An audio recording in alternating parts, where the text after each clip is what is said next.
অনেকভাবে হাদি ভাইয়ের ঘটনাকে ব্যাখ্যা করেন। আমি ব্যাখ্যাটাকে এইভাবে করলাম আজকে। আমার কাছে মনে হয় যে তিনি একজন মানুষ ছিলেন যিনি তার জীবন দিয়ে এই জাতিকে একটা বার্তা দিয়ে গেছেন, কোনটা সত্য কোনটা মিথ্যা, কোনটা হক কোনটা বাতিল, কোন দিকে আমাদের থাকা উচিত, কোনটা ইনসাফ কোনটা জুলুম। এবং সবার সামনে স্পষ্ট হয়ে গেছে এটা। সবার হৃদয় থেকে হৃদয়ের মধ্যে কিন্তু তার প্রতি মহাব্বত পয়দা হয়ে গেছে, এটা আল্লাহ পাক পয়দা করে দিয়েছেন।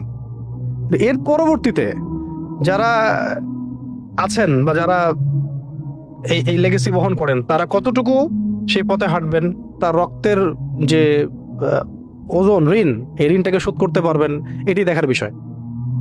নাকি আমরাও আগের মানুষদেরকে যেভাবে ভুলে গিয়েছি এভাবেই কি ভুলে যাব?